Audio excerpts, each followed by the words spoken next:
Matisse, vous êtes directeur du cabinet du préfet. Est-ce que vous pouvez nous parler de ce nouveau comité qui est venu pour la première fois ce matin?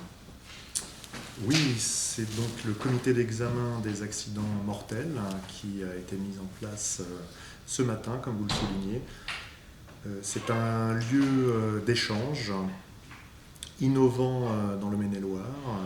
Il réunit autour du préfet, responsable de la sécurité routière dans le département, tous les acteurs impliqués.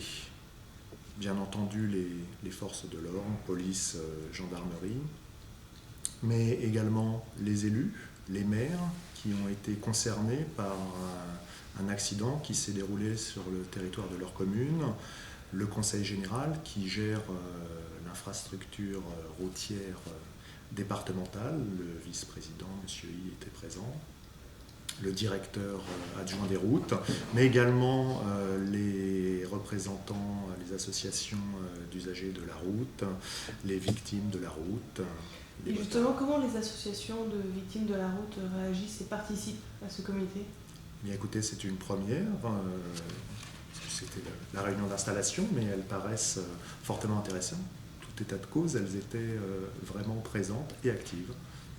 Quelles sont les principales causes d'accidents en Maine-et-Loire? L'idée de ce comité d'examen des accidents mortels est d'examiner de manière exhaustive tous les accidents qui se sont déroulés au cours d'une certaine période. Donc pour des raisons tenant à la chronologie, à la difficulté de boucler les procédures, etc.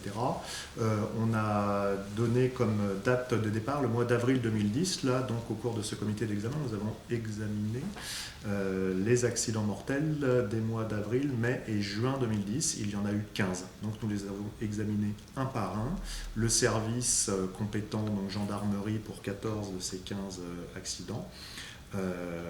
Le service compétent présente à l'aide de diaporamas, de statistiques, de cours, etc., les circonstances précises de l'accident, afin qu'ensuite on puisse débattre sur ces circonstances et voir si l'on peut apporter une réponse très concrète pour éviter que cet accident, ce type d'accident ne se reproduise. Donc une cause d'accident mortel, une action derrière ensuite de votre part. Est-ce que vous auriez un exemple concret à nous donner? Un accident mortel, une action si possible. Lorsque l'on arrive à identifier des causes que j'appellerais exogènes, c'est-à-dire qui ne sont pas liées au comportement du conducteur ou de la victime de l'accident.